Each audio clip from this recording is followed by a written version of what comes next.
Aleluia. Aleluia, igreja. Levanta suas mãos para o Senhor, aleluia. Dê glória a Deus. A igreja que é viva é a igreja que adora a Deus. Amém? Pode se assentar, por favor. Boa noite a todos. Aos que estão nos visitando, seja bem-vindo. Em nome de Jesus. Amém? Obrigado, pessoal. Mais um domingo na presença de Deus, igreja. Que bom, aleluia. Vamos abrir a palavra do Senhor, por favor, no livro de Colossenses, capítulo 4, versículo 12. Pelo decreto municipal, nós só temos 1 hora de culto, então eu tenho que secar bem, né? Colossenses, capítulo 4. Nós vamos ler do 12 ao 13.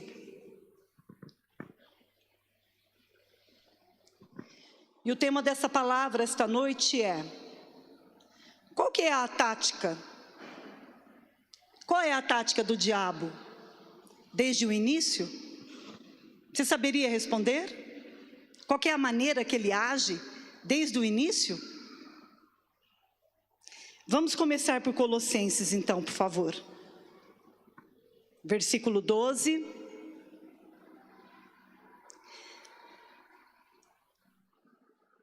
Não, Colossenses 4, versículo 12, não é 2, 12. Aí, vamos lá. Saúda-vos, Epáfras, que é dentre vós servo de Cristo Jesus, o qual se esforça sobremaneira continuamente por vós nas orações, para que vos conserveis perfeitos e plenamente convictos em toda a vontade de Deus. E dele dou testemunha de que muito se preocupou por vós, pelos de Laodiceia e pelos de Hierápolis. Amém? Vamos fechar os nossos olhos. Vamos orar a Deus, porque sabemos que a palavra vem dele. Sabemos que o Espírito Santo é que nos traz o entendimento. E é por isso, Pai, que nós aqui pedimos em nome de Jesus que o Senhor fale conosco. Através da sua palavra, Pai. A sua palavra que mudou as nossas vidas, que nos resgatou. Porque sabemos que a sua palavra é o próprio Filho, é Jesus. E nós te agradecemos, Pai, por essa noite nós estarmos aqui alimentando de Ti. Porque aquele que come, aquele que bebe, aquele que se sacia em Ti, jamais terá fome, jamais terá sede. E nós te agradecemos, Pai, por tudo que vamos receber aqui esta noite. Em nome de Jesus. Amém? Coloca no versículo 12 novamente. Comecei usando um versículo meio complicadinho, né? Eu escolhi começar por essa passagem porque Paulo fala o nome de um homem, Epáfras. E Paulo fala que ele assina embaixo. No versículo 13 diz, sou eu, e dele sou eu que dou testemunho, de que muito se preocupou por causa de vocês, por causa da igreja, do pessoal que mora em Laodiceia e também em Hierápolis. E com quem Paulo estava falando? Com os colossenses, da cidade de Colosso. Então quer dizer que Epáfras se preocupava com 3 cidades. De Colossos, de Laodiceia e de Hierápolis, certo? Por que ele se preocupava? Por que Paulo cita no versículo 12 que ele está saudando a igreja no nome de Epáfras? Gente, estava o maior problema lá naquela época. E não é muito diferente do que nós vivemos aqui nos dias de hoje, não. Paulo, ele tinha reunido em torno dele um grupo seleto de alguns discípulos. Só que no meio desses discípulos ele separou Tíquico, Arquipo e Epáfras. E Paulo começou a discipulá-los. Paulo começou a treinar esses 3 homens, mas Epáfras, Paulo mandou ele para... Ele já era nascido em Colosso, ele era colossense. E Paulo enviou ele para abrir igreja e ele abriu. Epáfras abriu uma igreja na sua cidade, Epáfras abriu uma igreja lá em Laodiceia e também em Herápolis. Só que quando ele começa a crescer, as pessoas estavam temendo a Deus, as pessoas estavam ali, através do poder do Espírito Santo, a igreja estava crescendo. De repente, entra um pessoal, uns judeus, que tinha lá os seus rituais, entra lá alguns filósofos, e acabou que com o judaísmo e algumas filosofias, começaram a se misturar aos ensinamentos de Jesus Cristo. E a partir daí começou a se desenvolver, começou a crescer, começou a aparecer heresias dentro da igreja. Epáfras ficou muito preocupado e foi para Roma. Paulo estava preso nesta época e Epáfras chega para Paulo e conta para ele: olha, o misticismo entrou dentro da igreja, está um rolo só, o povo está ouvindo palavras misturadas com heresias, o que é que eu faço? Paulo não estava à frente da igreja de Colossos nessa época, mas ele vai e escreve para a igreja de Colossos, e ele fica muito preocupado. Vamos ver se isso é verdade. Colossenses capítulo 2, por favor, versículo 18 e 19.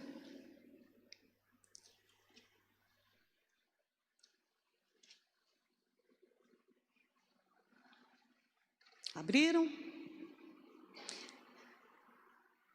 Versículo 18 diz assim: ninguém se faça árbitro. O que é árbitro, igreja? Juiz.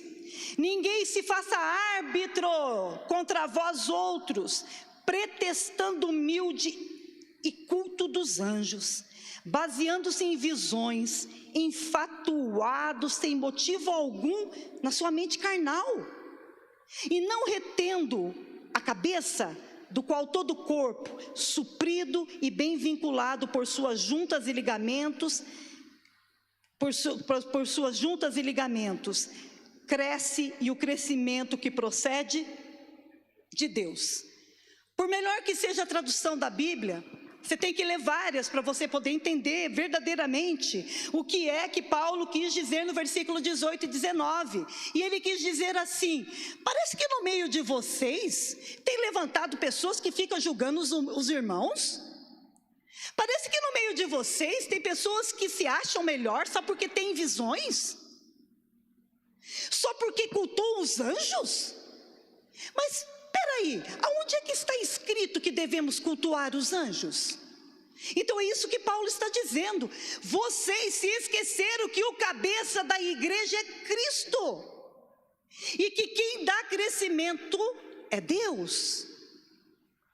Então Paulo começou a escrever para os colossenses para que eles não se sentissem inferiorizados, humilhados por pessoas que estavam lá dentro e na verdade não tinham parte com Jesus, porque eles não aceitavam Jesus como cabeça da igreja.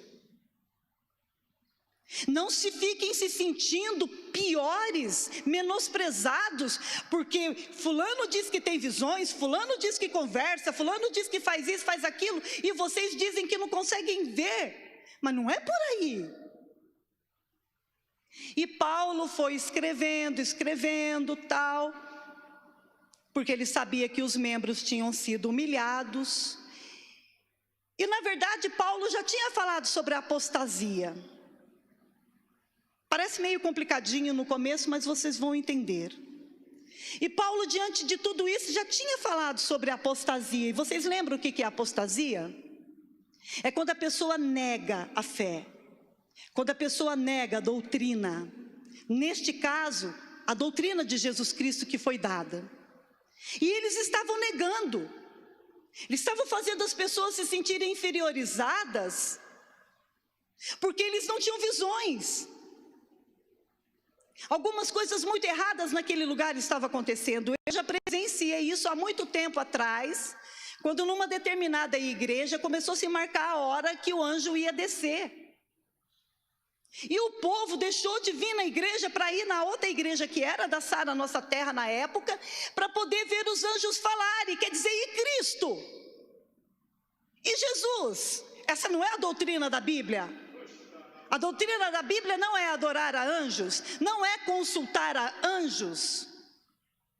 E o anjo descia e ali o anjo falava, dava profecia, fazia um monte de coisas. E as pessoas ficavam todas apaixonadas. Mas no fundo elas estavam sendo o quê?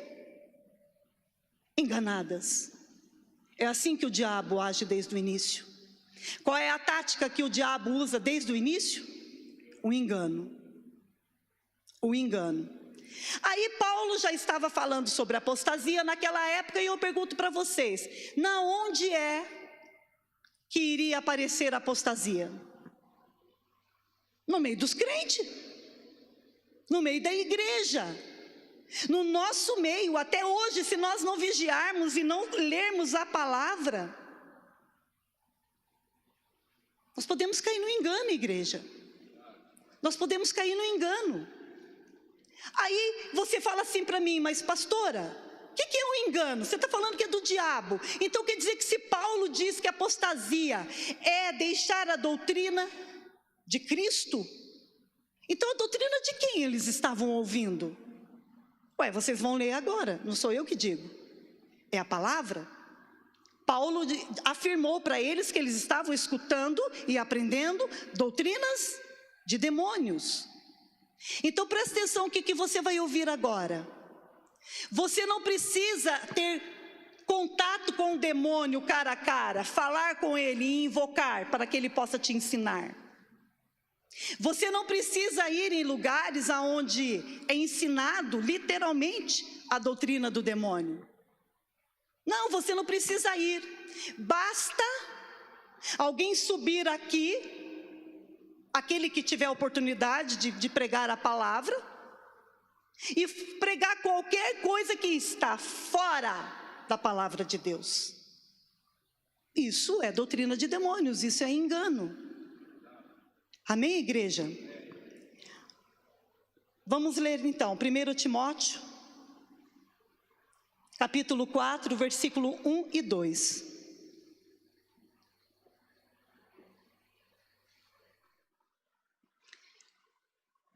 Mas o Espírito, com letra maiúscula, o Espírito Santo de Deus expressamente diz que nos últimos tempos apostatarão alguns da fé, dando ouvido a espíritos, com letra minúscula, enganadores, e a doutrina de demônios. Versículo 2. Pela hipocrisia de homens que falam mentiras, tendo cauterizado a sua própria.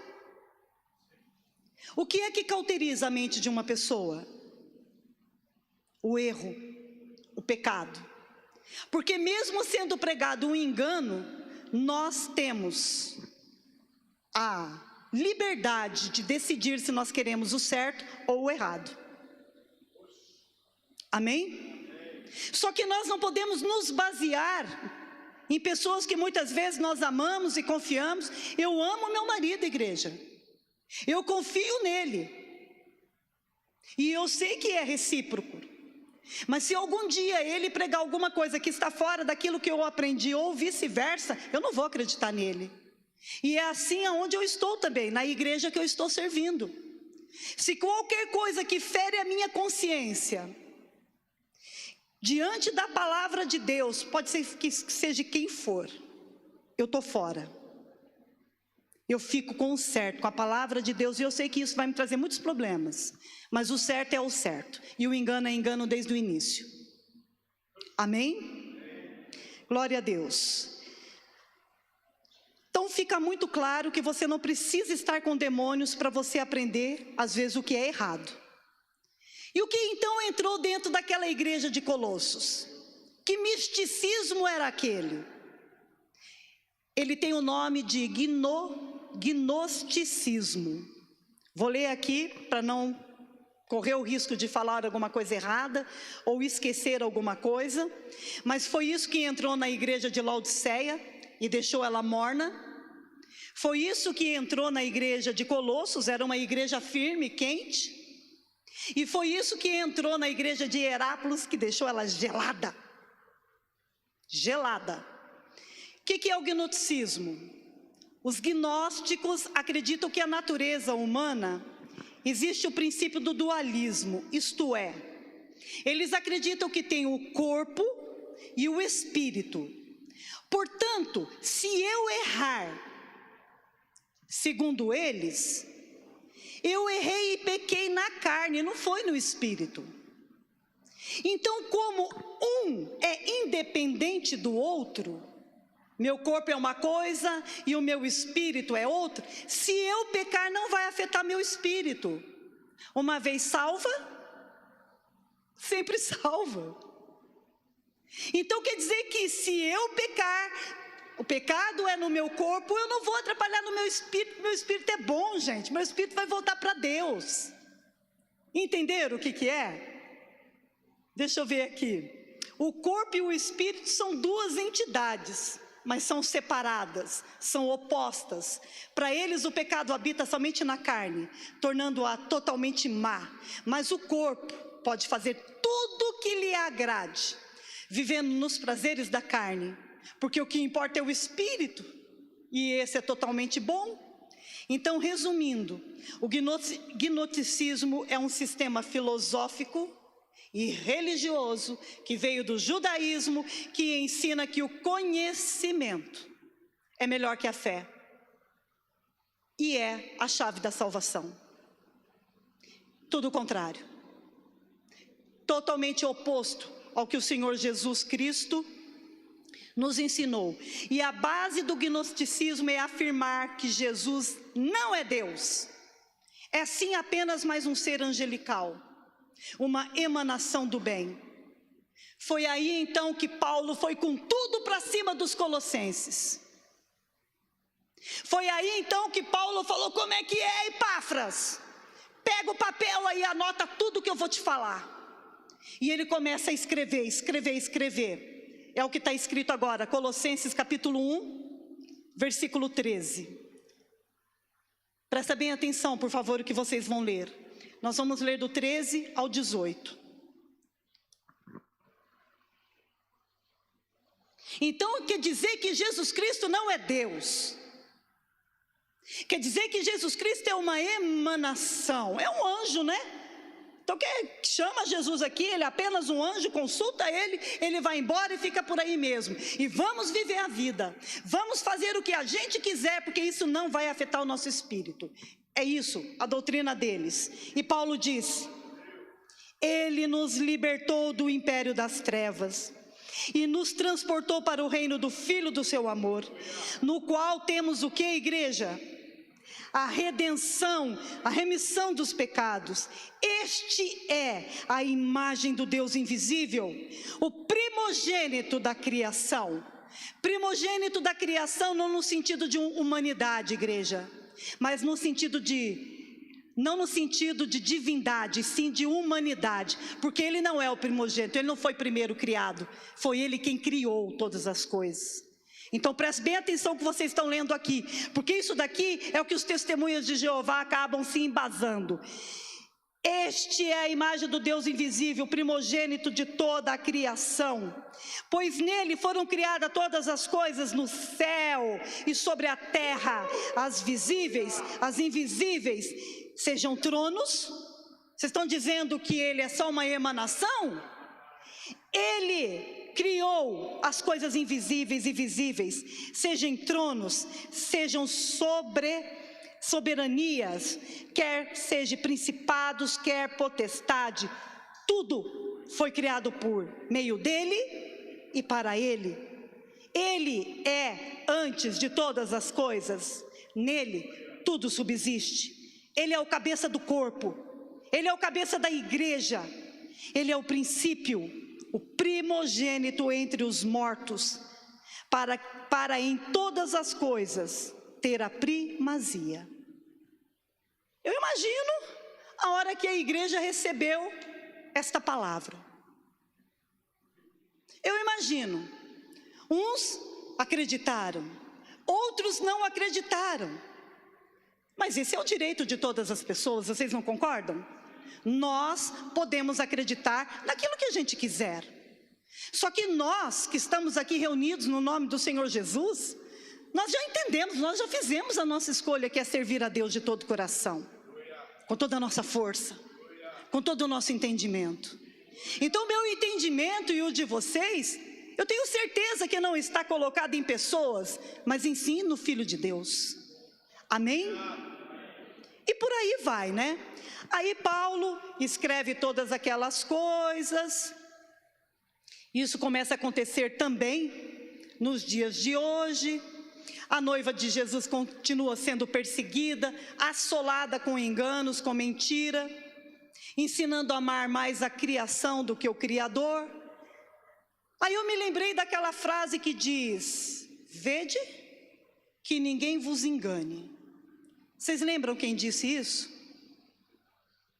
Vede que ninguém vos engane.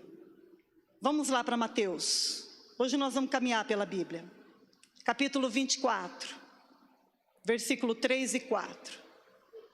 Jesus estava com seus discípulos e eu não sei qual deles vai e levanta e faz uma pergunta para o Senhor. Olha que pergunta legal. Abriram?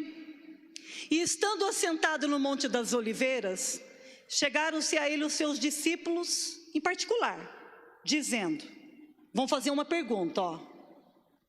Dize-nos, quando serão estas coisas? E que sinal haverá da tua vinda e do fim do mundo? Não passa não, não passa não. Então eles fazem essa pergunta e falam, Senhor, nos dá, fala aí, que sinal, o que a gente tem que esperar, para a gente saber que o final do mundo chegou. Olha o próximo versículo que Jesus diz. Precisa falar mais alguma coisa? Tomem cuidado. Vigiem. Acautelai-vos. É isso que você está lendo agora. Vede que ninguém vos... Da onde veio essa palavra? O que é que Jesus está falando? O que é que Jesus está repetindo? Vocês estão lembrados também? Oh, meu Deus do céu! Oh, meu Pai! Eu vou inverter tudo aqui, eu não consigo acompanhar mesmo. Oh, meu Pai! Vamos lá, vamos primeiro, João 14, versículo 16 e 17. Eu vou me conter aqui. Aleluia! Porém, Jesus disse em João 14, versículo 16, e eu rogarei ao Pai, e Ele vos dará outro Consolador, para que fique convosco sempre. Mas por que o Senhor vai embora? Quem é que vai me consolar? Quem é que vai me ajudar? Com certeza os discípulos estavam pensando isso, na hora que Jesus iniciou com essa conversa. E Ele diz, calma, calma, eu vou rogar, eu vou pedir ao Pai, que Ele mande outro Consolador, e que Ele fique convosco. E eu não posso ficar com vocês para sempre, eu já vou embora. Eu já estou terminando de cumprir minha missão aqui na terra, a cruz está me esperando, mas esse não vai embora, ele vai ficar com vocês. E quem é esse Consolador, igreja? Versículo 17. O Espírito de verdade, que o mundo não pôde receber, porque não o vê, nem o conhece, mas vós o conheceis porque ele habita convosco e estará em vós. Quer dizer que ele já não estava em vós, ou seja, o diabo plantou o engano, o diabo colocou a mentira, mas é para isso que eu vou e é para isso que ele vai descer, para ele vos consolar e para que ele fale da verdade. Amém, igreja? Aleluia! Glória a Deus. O que é que mentiram para você sobre a palavra de Deus? O que é que às vezes você pode estar errando? Oh, meu Deus, como eu tenho temor disso. Aonde é que a gente pode estar errando? É para isso que nós temos o Espírito da verdade dentro de nós, para nos convencer. Amém, igreja? E ele estará em vós. O que vai precisar fazer para que ele fique dentro de você o tempo todo?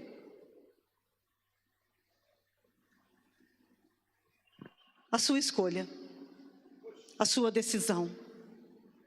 Amém? Por que Jesus falou assim para eles? Porque é para isso que o Filho de Deus veio a essa terra, para desfazer as obras do diabo. E quando é que o diabo fez essa obra? Vocês lembram? Vocês lembram o que aconteceu naquele dia? Vocês lembram do confronto de Deus com Eva? Deus desce no jardim e de repente a conversa vai para o lado da Eva e ele fala: o que é que você fez, minha filha? Eu não fiz nada, eu fui enganada.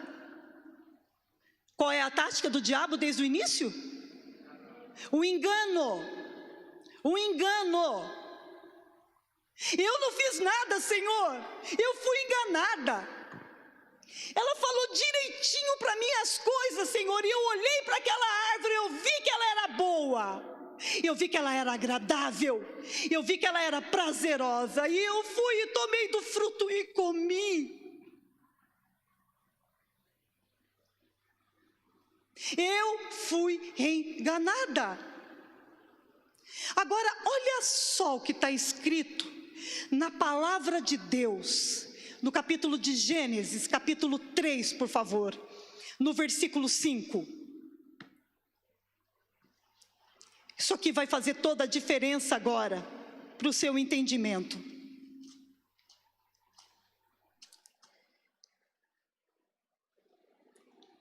A melhor tradução é essa que está aqui no Data Show mesmo. Porque no hebraico, na hora de traduzir a palavra é sabendo. Olha lá como que está escrito. Porque Deus sabe que no dia em que dele comerdes, se abrirão os vossos, e sereis como Deus, sabendo o bem e o mal. Sabe o que significa sabendo? Sabendo no hebraico? Deixa eu ver aqui. Se escreve assim, Y-A com o tio D-H-A, Iadá. Na raiz primitiva, presta atenção, significa conhecer, saber, propriamente, constatar pela visão. Mas também é uma palavra usada em sentidos figurados, em eufemismo, em dedução. É claro, põe no versículo 4, por favor. Não, perdão, no 5 mesmo. É claro que o dia que você comer vai se abrir os seus vossos olhos, e a partir de agora, você vai poder olhar e deduzir o que está acontecendo. Agora, diz para mim se eu ou você quer andar a partir de dedução. Você quer isso para a sua vida?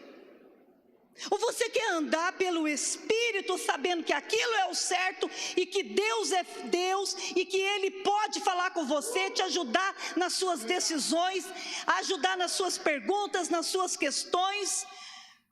Quer dizer, que realmente abriu os olhos, e ela passou a observar, e a partir do que ela enxerga, a partir da dedução dela, é que ela vai ter um entendimento. Olha como é que ele enganou ela. E ela achando que ia ser como quem? Como Deus. Imagina, não sei se vocês assistiram o primeiro capítulo da novela Gênesis. Eu amei. A hora que ela foi criada, que ela começou a olhar todas aquelas coisas, ela falou, mas foi ele que fez tudo isso? Então quer dizer que eu vou ser que nem ele? Eu vou poder criar, eu vou poder ser boa, eu vou poder ser sábia, eu vou poder tantas coisas. Vão se abrir seus olhos. Enganou. A primeira noiva, a de Adão, foi enganada. Mas a noiva de Cristo, que somos nós, a igreja, nós não andamos por dedução, nós andamos pelo Espírito, diz o Senhor. Nós não andamos sobre aquilo que a gente acha ou pensa, mas pelo Espírito. E o Espírito que está dentro de nós é o Espírito da verdade, o Espírito Santo de Deus. Amém, igreja? Aleluia. Quantas vezes você já deduziu alguma coisa errada? Hein? Você já tomou alguma decisão na base da sua observação? Eu já errei. Aliás, né? Até o profeta errou. Mas profeta erra, pastora.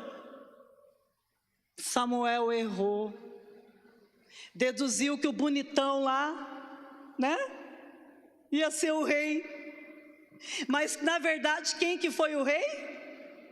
Davi. O bonitão não foi, mas foi o bonitinho, né? O bonitinho estava lá atrás das malhadas. Quem dava alguma coisa por ele? Ninguém. Mas Samuel não andava pela dedução. Ele errou, mas ele consertou o erro rapidinho, que ele poderia ter deitado azeite sobre a cabeça do menino lá e acabou. Pronto, era ele o rei. Não, mas eu sou humilde para aceitar. Eu sou humilde para saber que a minha observação, a minha dedução estava errada. Você tem mais algum filho aí? Sim, eu tenho. Você imagina a alegria de Samuel? Ele era convicto que Deus era com ele, mas você imagina a alegria de Samuel? A mesma alegria que vem sobre nós quando a gente vai fazer alguma coisa e a gente fala, mas peraí, não está batendo. Deus, não é isso. E de repente, meu Deus, aparece e você fala, é o Senhor. É o Senhor. O Senhor está na sua vida? Ele não vai deixar você ser confundido nem enganado. Deus tira, Deus põe, Deus acrescenta, mas emendar, Ele não emenda. Por isso que às vezes dói demais, né? A gente vai na nossa dedução, na nossa observação, quebra a cabeça, fica aqui como arrebentado, e vem Deus e começa a restituir tudo que deixou de sentir, tudo que deixou de viver. Esse é o nosso Deus. Amém? Pela dedução, você já deve ter errado. Mas se você passar a andar pelo Espírito, você nunca vai ser confundido. Só que para andar pelo Espírito você tem que ter humildade. E isso era uma coisa que faltava na igreja de Colossos. Era por isso que um humilhava o outro. Eu tenho visões, você não tem. Eu falei com o anjo hoje e você não falou. Eu não falo com o anjo mesmo, eu falo com o dono do anjo. Se o Senhor quiser, Ele dá ordem ao anjo a meu favor. Aleluia.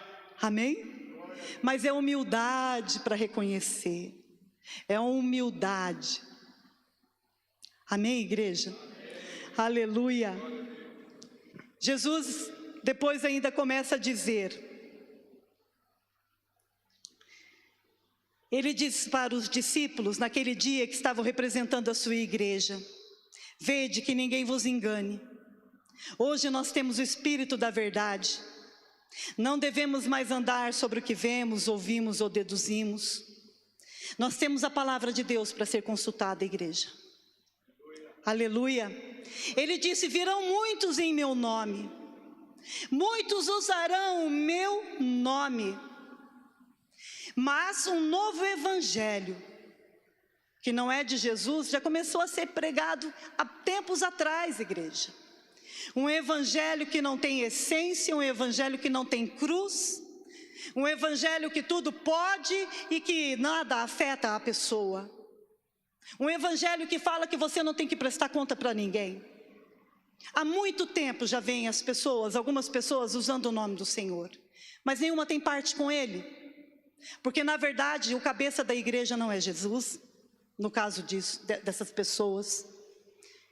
E quando você entende que Jesus Ele é o cabeça, e que é Deus que dá o crescimento, e Ele dá de conforme Ele quer, as coisas começam a aprumar na sua vida. Amém? Aliás, Deus já interviu na sua vida. Deus já começou faz muito tempo a boa obra, mas Ele anda fazendo coisas diferentes. A nossa redenção foi feita publicamente por Jesus. O que é redenção? Vocês cantaram aqui hoje para Ele: meu Salvador, meu resgatador, meu redentor. O que é redentor? Quando Jesus veio a este mundo, o próprio Pai disse, o próprio Pai, em João capítulo 3, eu não me lembro, e Deus amou o mundo de tal maneira que Ele deu o seu único Filho, para que todo que nele crê não pereça, mas tenha a vida eterna. Deus amou o mundo, mas na cruz o Senhor passou a ser o nosso Redentor, porque Ele é o nosso Salvador, ou seja, Ele tomou o lugar nosso, dos nossos erros, dos nossos pecados, e todo aquele que o aceita como Senhor e Salvador, passa a ser chamado Filho de Deus. Então todo aquele que tem a Jesus Cristo como Senhor e Salvador tem o perdão dos seus pecados. Porém o mundo que Deus amou e que deu o seu Filho para que todo que nele crê não perecesse, e aqueles que não aceitarem a Jesus não vão ser julgados pelos seus pecados, serão julgados pelo perdão que eles negaram. Serão julgados por não aceitar o Filho de Deus, o sangue do Filho de Deus. E a nós que aceitamos a Jesus e entregamos a nossa vida para Ele, você durma em paz, porque no engano você não fica. Não fica. Deus tira todas as dúvidas do seu coração. Deus, Ele esclarece toda e qualquer dúvida. Mas vai chegar um momento em que você não vai ficar mais fazendo pergunta para Deus.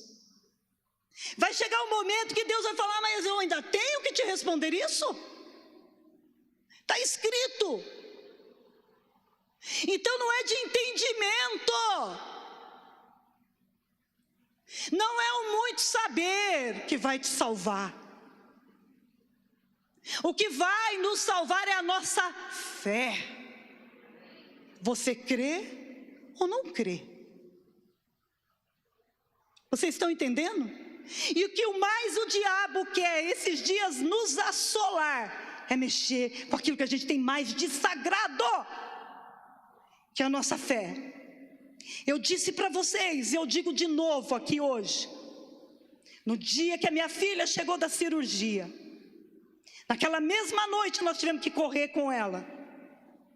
Ela teve, desculpa se eu estou errando, porque eu quero apagar isso da minha cabeça, mas quanto mais eu falo, mais curada eu fico. Está vendo que nem chorando eu estou? Aleluia, é fé. Quando a minha filha chegou daquela cirurgia do câncer, e eu vi ela morta naquela cama do hospital, eu falei: não estou entendendo, o que está acontecendo? Ela com cãibra no corpo inteirinho, ela nunca tinha tido uma cãibra, e ela não sabia expressar o que era aquilo. O corpo da menina entortando, hipocalcemia por causa da tireoide. Não tinha mais o que fazer, não tinha mais choro para sair no olho dela, não tinha mais voz, ela não tinha força para chorar de tanta dor. Fora que eu ajoelhei, falei: Deus, tira ela, para o Senhor eu entrego, para o diabo não. Veio uma força dentro de mim. Veio uma fé tão grande dentro de mim, eu tive convicção que não era Deus que estava fazendo aquilo. Não era Deus. Deus não ia tirar minha filha. A hora que eu levantei, e eu longe dele, porque não deixaram ele entrar, era de madrugada, um frio, meu Deus do céu. A hora que eu levantei, que eu orei, que eu clamei a Deus, e o médico entrou com aquele abençoado do exame que não tinha necessidade de fazer, porque eu tinha levado a carta do outro médico. Se acaso a menina tiver dor, tal coisa, ministre um soro, apenas um soro com uma solução de cálcio. E ele não quis acreditar, porque o cálcio também poderia paralisar o coração dela. 2 horas ela com cãibra. Você já teve cãibra? 2 horas ela com cãibra no corpo inteiro, a perna dela retorcida, os braços retorcidos, e o médico entra e coloca aquele abençoado daquele soro. Não deu 15 minutos, que estava escrito lá, passar rápido, 15 minutos, não tinha mais nada. Se eu não tenho fé em Deus, eu poderia ter saído daquele lugar triste até com Deus. E pode ser até que você esteja aqui hoje triste com Deus por ter perdido alguém, ou por ter achado que ouviu a Deus para tomar tal decisão, e não era o Senhor que estava falando com você, mas você o responsabiliza. Tira isso da tua cabeça. Deus não está atrás de maldade nenhuma. É por isso que nós não podemos andar no engano. Eva, que você fez, minha filha? Adão, quem é que te fez saber que você está nu? Sai daqui esta noite sempre fazendo essa pergunta para você mesmo. Quem é que me fez pensar assim? Quem é que quer que eu me sinta assim? E logo você vai ver que a resposta não é Jesus. Amém? Vamos nos colocar de pé, por favor. O louvor.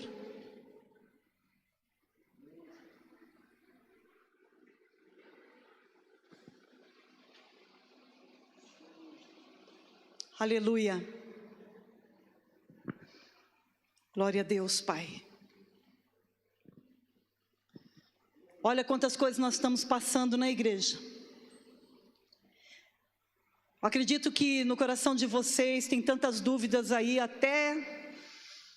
Eu não gosto de ficar falando isso de microfone. Não gosto de ficar, sabe... Mas às vezes você tem até dúvida se toma, se não toma vacina, se acredita ou não acredita nas coisas que estão acontecendo, embora tenha fatos. Mas uma coisa eu sei, eu não ando pelo que eu vejo, eu não ando pelo que eu escuto, eu ando pelo Espírito. Eu não vou cair no engano não. Se Deus me livre, eu estiver caindo, eu sei que Deus me puxa antes. E é essa paz que você tem que sair daqui esta noite. Amém? Jesus é o nosso Salvador. Jesus é o nosso Redentor, e Ele declarou isso publicamente quando Ele foi crucificado. Ele estava lá na cruz e Ele disse: Pai, está tudo consumado. E Ele rendeu o seu Espírito. Ele entregou o seu Espírito a Deus. Porque eu, Pai, eu redimi todos os seus filhos, todos os meus irmãos. Esse é o nosso Deus, igreja. Senhor, eu vou para junto de Ti, porque eu cumpri a minha missão aqui. Eu sou o Salvador. Eu sou o Redentor. Feche seus olhos agora, por favor. Aleluia, Pai. Aleluia. Na plenitude dos tempos, nasceu Jesus de uma mulher. A redenção foi planejada por Deus. A redenção foi executada por Jesus. Jesus disse lá na cruz: está tudo consumado. Mas a redenção que veio pronta, não são para todos. mas é o Espírito Santo que vem aplicar essa redenção. Ou vamos andar pelo que vemos, ou vamos andar pelo que o Espírito diz. O que você escolhe? Aleluia. Jesus nos diz para que nós fiquemos acautelosos. Acautelai. Pode abrir os seus olhos, porque não vai ser dedução sua, serei eu dentro de você. Serei eu, o Espírito Santo Consolador, dentro de você, que mostrarei o caminho, que te darei a paz, que não deixarei você cair no engano. É para isso que Jesus Cristo veio, entendeu? Para nos redimir, para desfazer o que o diabo fez lá no início. A Eva, a mulher de Adão, a noiva, se contaminou. Mas nós, a noiva de Cristo, a igreja, nós não vamos nos contaminar. Sabe por quê? Por causa da igreja, por causa dos cultos. Se não é isso na nossa vida, o que nos fortaleceria, igreja? Não tem. Então amanhã é segunda-feira. Senhor, eu estou com medo de ser contaminado. Não fica com medo. Em tudo, contaminado ou não, Jesus está com você. Em tudo. Senhor, eu estou com tanto medo de não dar conta das minhas contas, da minha casa. Não temas, não temas, não temas. O que é a igreja, senão para socorrer o necessitado? A não ser que nós não ficamos sabendo. Para que é a igreja? Para que existe essa família? Para quê? Qual é o evangelho de Jesus? Aqui não existe ninguém místico, não. Não tenho arrepios. Só sei falar se eu estudar. Mas uma coisa eu sei: eu sou filha de Deus. E meu maior temor é desagradar o meu Senhor, é desagradar a Deus. Ele é misericordioso. Aleluia. Levanta suas mãos.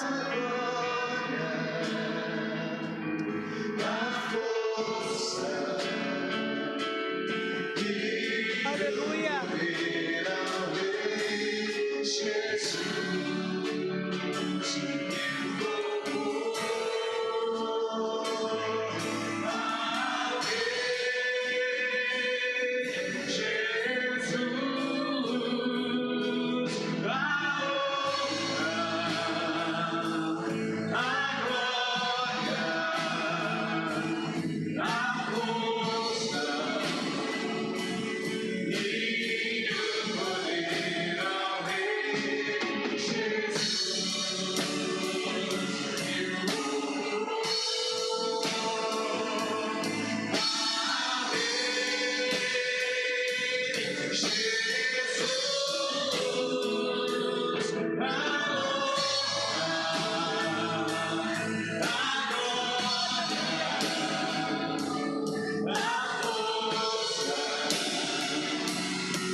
Aleluia.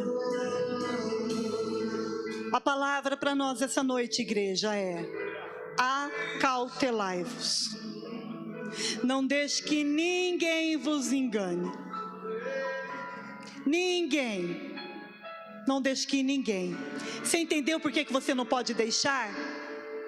Porque Jesus já avisou Paulo também. E hoje eu estou lendo a palavra de Deus. Então, se por acaso você foi enganado, vai ser porque você deixou. Se você foi enganada, minha irmã, vai ser porque você deixou. Sabe qual que era o engano que eles pregavam na época? A lei de Moisés. Jesus veio, ele aboliu aquela lei. Eu não estou falando dos mandamentos do Senhor, estou falando da lei de Moisés. Há alguns rituais, algumas coisas que estavam escritos lá. Eles diziam: se você não fizer isso, não fizer aquilo, não comer isso, não beber aquilo, não deixar de comer isso, deixar de beber aquilo, vocês estão errados. Então era uma mistureba de doutrinas. E isso não é bom. Fiquemos com a doutrina do Senhor. Amém? Fiquemos com a palavra de Deus.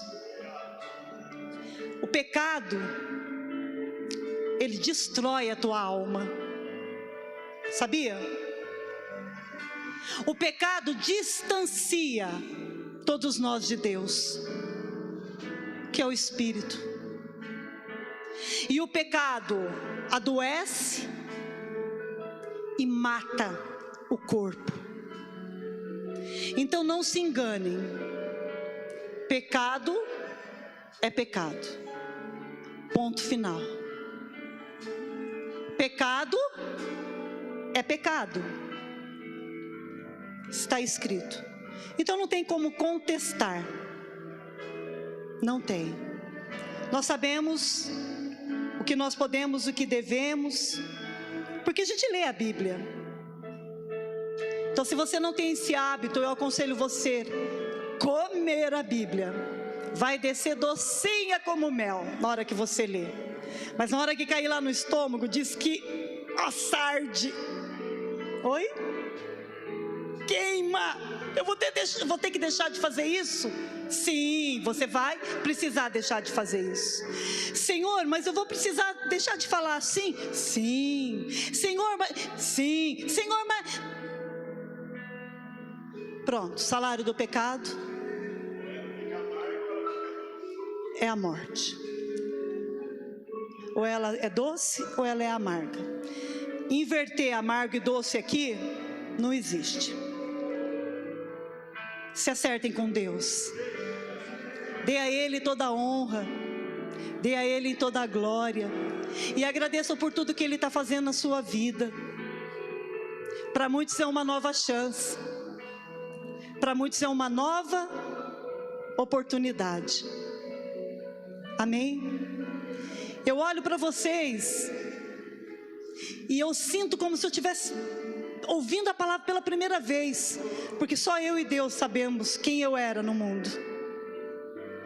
É por isso que eu agarrei essa oportunidade. Mas para muitos de vocês, como para o meu marido, que nasceu em berço evangélico, já foi criado dentro dos preceitos do Senhor, sim, é claro, tem que olhar mais ainda para dentro de si. Mas para gente que não era nada, para gente que não valia nada, você não tem noção o que é uma nova oportunidade. Você não tem noção o que é o Senhor falar: ó, tá tudo apagado, você não vai recomeçar, você está nascendo hoje. Oh, gente, não é possível. Como é que eu fui tanto tempo enganada? Eu fazia as coisas achando que tinha base bíblica. Pegava salmos, pegava a arruda, punha a arruda do lado, queimava a arruda. Eu achava que para ler salmo eu tinha que queimar a arruda. Quem que me ensinou aquilo? Eu não sei. Eu não sei, igreja. Eu já revirei a minha mente para lembrar quem que me ensinou aquilo. Eu não sei. Mas eu tinha que pôr a arruda para queimar. Que engano que é esse? Que misticismo é este? Em Jesus nós somos livres.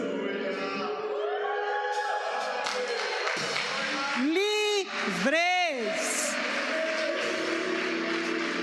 Abra os seus olhos. Não vos deixe ninguém vos enganar. Não deixe, você é livre. E é para isso que Jesus te redimiu para te tirar do império das trevas e te transportar. Nossa, acordei e já estou aqui? Sim, hoje mesmo estarás no paraíso. É assim. Amém? E você acha que não vai ter uma nova oportunidade, uma nova chance para você? Olha o engano. Mentira. Ele é a palavra. E eu confio nele. Ele não é mentiroso, e não é porque eu não vejo ele não, viu?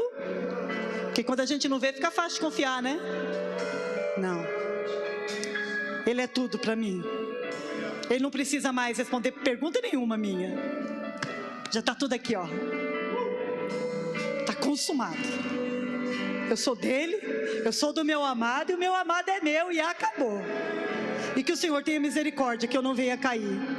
Porque eu caía do homem, né? Lá eles falavam uma falsa humildade em Colossos. E a gente não pode nem tentar piratear a humildade. Porque é Ele que esquadrinha o nosso coração. Amém, igreja? Fiquem em paz. Ele é o dono da paz. E Ele dá para quem Ele quer. E Ele está falando que a paz Ele está deixando aqui. Então agarra. Porque se você não aceitar, volta para quem deu a paz. E no caso não é Ele. Ele já liberou. Ele está pedindo para que eu dê a paz. Vocês recebem a paz de Cristo? Acabou. Dormir e confiar é para poucos. É por isso que nós somos poucos, que é para nós mesmos. Glória a Deus, igreja. A Ele seja toda a honra. A Ele seja toda a glória. A força. Amém? Aleluia. Glória a Deus. Que a comunhão do Pai, do Filho e do Espírito Santo de Deus esteja sobre nós, guardando as nossas vidas, nos protegendo de todo o mal. Isso não significa que vamos passar por dias ruins. Não estou falando isso aqui não. Mas em tudo que você passar, o Senhor estará contigo. O Senhor está conosco. Deus abençoe. Amo vocês de todo o meu coração. Boa noite a vocês que estão aqui presencial. Boa noite aos que estão online. E até, sabe-se lá Deus, o dia. Em nome de Jesus. Um abraço. Vão com Deus.